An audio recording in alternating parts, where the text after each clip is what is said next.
What is going on, Headliner Nation? Hopefully everybody's doing well out there. Welcome back to the Draft.com studios, where today we're continuing our quick hitting series on buying or selling players at their current ADP. What round are we in? We're moving into round 8. And round 8 is when we start to find a little bit of value, but we also, prelude, we disagree a lot in this round. So before we waste a whole lot of time, real quick, just a reminder, we're giving away an autographed Alvin Kamara jersey for anybody who buys one of our draft guides up until August 15th. So you still have a couple weeks. Don't miss out on it. Something you definitely need to have come draft day. Almost 500 virtual pages of fantasy football fire. But for right now, Kyle, let's not waste any more time. Let's get right into the 8th round.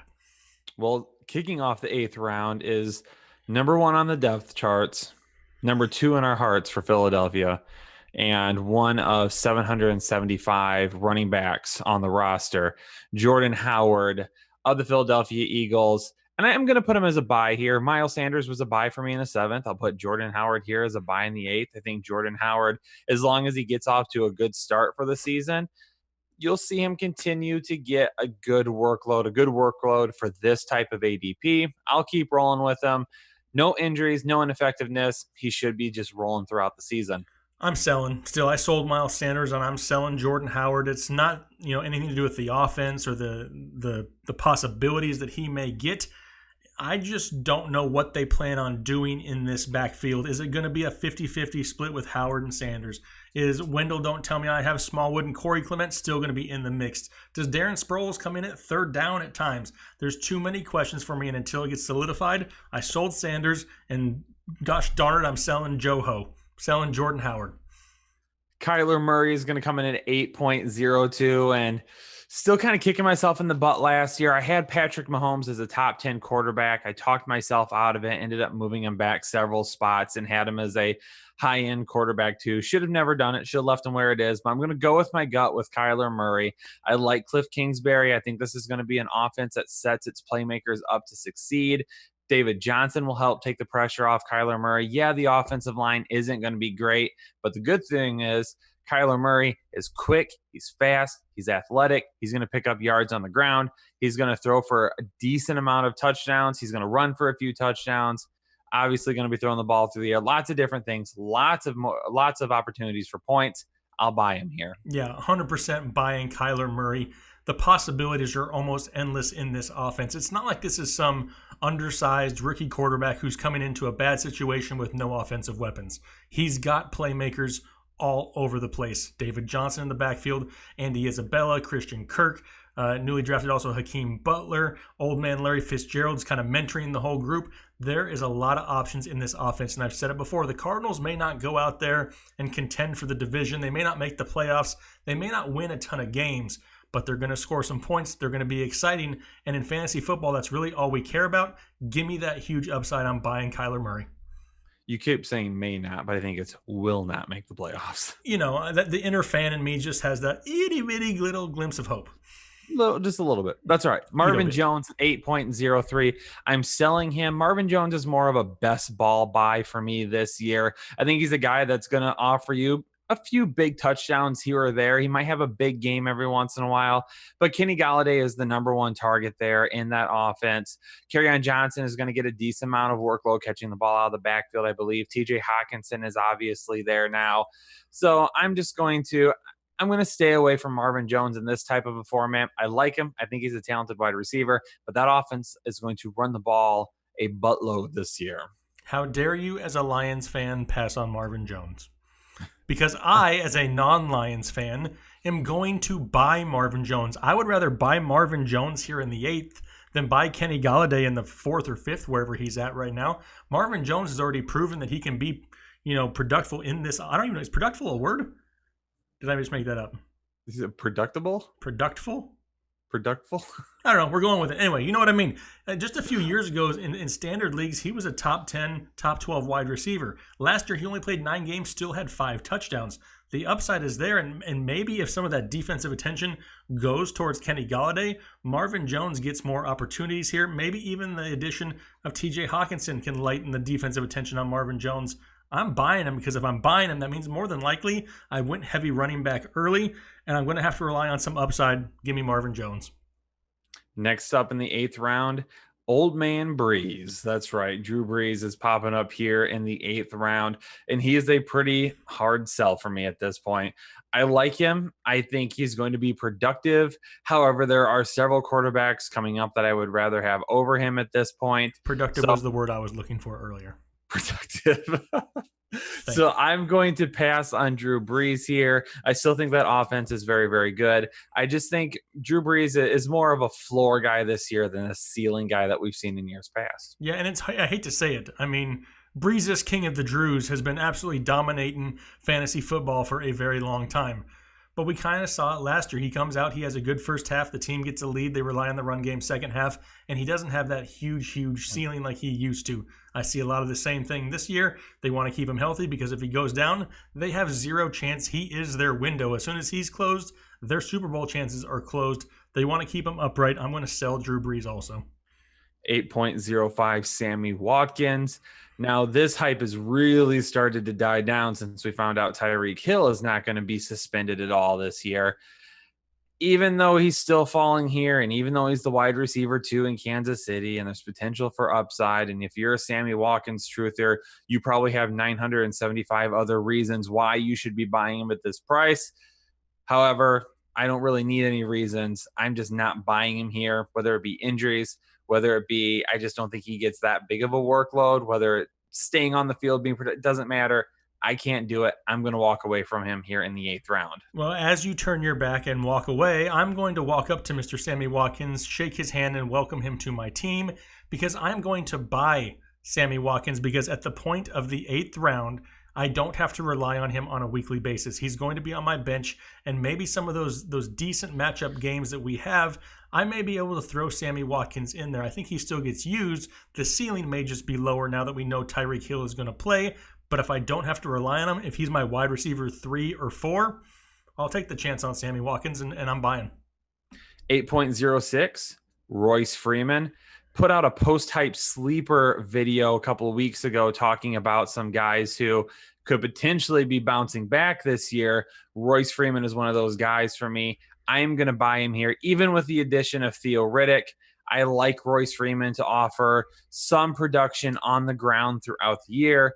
And if one of those other two guys, will it be Lindsey or whether it be Theo Riddick, were to have some type of an injury, Royce Freeman could see a huge workload increase. Yep. I mean, I made a video a few weeks back about backfields to avoid, and Denver was one of them, and that's before they had Theo Riddick.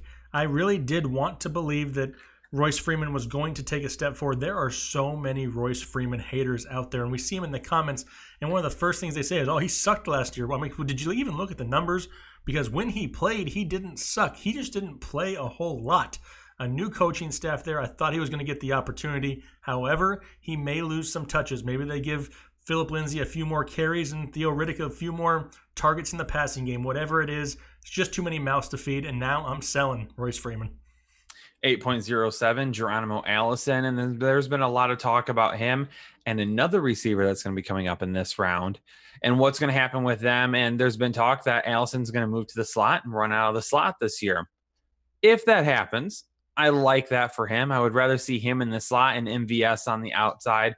We have to wait and see because I still think Marquez Valdes-Scantling, again, we'll talk about him in a minute, could win that wide receiver 2 role. Geronimo Allison could fall a little bit to the wayside. We'll see what happens, though. Right now, he's a sell, but this could change for me very quickly. Yep, and right now, he's a buy for me. Last year, before he went out due to injury, he was the clear-cut number 2 target for Aaron Rodgers. There was nobody else even close after Devontae Adams, and now you put him in the slot, a position that Aaron Rodgers has made useful in the past. Look what Randall Cobb could do there at times when he was in the slot. Yes, MVS more than likely will spend most of the time on the outside, but he struggled with the hand signals of Aaron Rodgers last season. What happens if that happens again this year? He loses that trust, and Geronimo Allison, picks up those extra targets. I'm buying Geronimo Allison right now. I love him in the slot in Green Bay.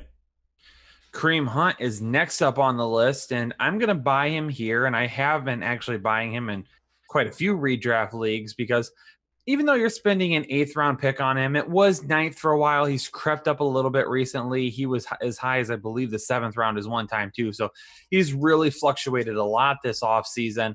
But I'll buy him here because after he comes back, if we do have any issues, I don't think we will with Nick Chubb. But any type of injury issues or whether he misses some games, that's the reason I want to hold on to Kareem Hunt, is because then he becomes a for sure running back one in any week that Nick Chubb were to miss due to any reason whatsoever, whether it be injury, rest, doesn't matter. Kareem Hunt would become an absolute buy at that point. I'll risk a pick here just to possibly have that upside later in the season, a little extra weapon for the playoffs. Yeah, I mean, I see that part of it, but I'm going to stay as a Nick Chubb truther. I'm selling Kareem Hunt because really, most importantly, I don't want to tie up a bench spot on my team for 8 or 9 weeks that I know is going to give me zero production. Anybody there at some point could help me get a victory on a weekly basis. I'm not just going to bank on the fact that maybe something happens around week 10 or 11. I'm selling Kareem Hunt, not interested. It's all Nick Chubb all day long, all about that Chubb life. Just a quick side note on that. This is where you absolutely need to know your league settings. Some leagues will allow you to put suspended players in that IR position if it's set up that way by your commissioner. So always check your settings, because if your league allows you to do that, then you can open up that spot. But again, make sure you know your league settings heading into it. That would definitely be a total difference maker there. If you can put somebody there where you can still have that extra roster spot, by all means, good point. 8.09, Larry Fitzgerald. We've already talked about Christian Kirk in the last round. Larry Fitzgerald going one round after him. Jake, he's your wide receiver one out there in Arizona. I know it's going to be very close with him and Christian Kirk. I'll buy Larry Fitzgerald here. 100% buying. He looks rejuvenated in camp, and he may not have one of those old school Larry Fitzgerald seasons where you see him getting 1,300 yards and double-digit touchdowns, but I can definitely see him leading this league in receptions, getting a few key touchdowns, and in the 8th round to be a very viable bye week replacement or injury fill-in in the 8th round. Love Larry Fitzgerald, and I bet you they sent him out on top here in his last season. I'm buying. 8.10, Jake. Don't do it, Kyle. This might be the biggest disagreement you ever hear on this channel. We're going to talk about Ronald Jones here for a second. And when Jake uses the hashtag say no to Rojo, I agree with him 99% of the time. However, in drafts, it's all about value. At 8.10, it could end up being a wasted pick. I'd say there's a 90% chance it's a wasted pick. However, I'm going to say buy Ronald Jones here, because if something happens and if this guy out of nowhere decides to show up, you just picked up a guy that will have running back one type workload, not production, workload in the 8th round. And that is why I'll put him as a buy, even though it might be a little risky for me on draft day. And if you were to fall back even further, it's better, but it might be worth the risk. I'd rather have herpes. I don't need to explain. The people know. This is a hard sell. Heck no. Say no to Rojo, people. Throw it up. Hit the hashtag. Not going to happen. Coming in at 8.11, the Chicago Bears defense. A defense has made it all the way up into the 8th round. And even though I said, yeah, maybe you want to buy Rojo, I'm sure as heck not buying a defense in the 8th round. Absolutely not. I mean, this is something that, heck, sometimes I won't even draft a defense, depending on the league settings. I'll wait to the last 2 rounds, may not even get my defense and my kicker, get that extra depth of, running back, wide receiver, to take a defense in the 8th. I don't care who it is. I don't care if it was the 85 Bears. I'm still not taking them in the 8th round. No way. 8.12, Marquez Valdes-Scantling. We talked about this wide receiver situation a little bit already. I do like him as the wide receiver 2 there. I will buy him at this ADP, even though I already sold Allison. But again, one of those things that we monitor throughout the next couple of weeks as drafts come up and the regular season approaches. We'll have to wait and see what happens. As of right now, I feel like he has a little bit of a lead on Allison as that wide receiver 2. He's got that big playability. I think he is a guy that they could move in and out of the slot if they wanted to. We'll see what happens. I'm buying him now, though. I'm not on the MVS train. I'm just not. I'd much rather have Geronimo Allison. I mean, MVS came out strong at times last year, and a lot of people were like, oh, this is the second coming of an Aaron Rodgers wide receiver. And then all of a sudden, dude just pulled a David Copperfield and disappeared. And it's just because he couldn't get the signs right, the signals right, missing plays. Not to say that he hasn't worked on that in the offseason. I'm sure he has. But I'm taking the more proven commodity, the one with the better chemistry, and I'm going with Geronimo Allison in this round, and I'm selling MVS. We disagreed a lot in this round, Kyle. That's all right. It's okay to have disagreements like that, even if it is about Ronald Jones. Yeah, I mean, that is almost enough for me to question a lot of things about you. But that's okay. I mean, at least you had an argument with it, and you didn't just say, I have a feeling. You know what I mean? Headliner Nation, it's been nice knowing all of you. I'll see you on the flip side. But no, hey, that's going to end up round 8. That was a lightning fast round 8. And maybe you disagree with some of these picks. By all means, we're trying to come to the best conclusions possible so we can all dominate our drafts here in 2019. So leave a comment down below. If we gave you any useful information, make sure you hit that like button. Those likes help us out more here on YouTube than you probably even realize, and we greatly appreciate them. And now this video is over, head over to our website, thefantasyheadliners.com. A lot of other great information and articles for you to check out. Plus, draft guides on sale, $19.99, almost 500 pages of hashtag #HellaFire fantasy football style. We're all about it. We appreciate the support. You guys have a great rest of your week. We'll talk to you later.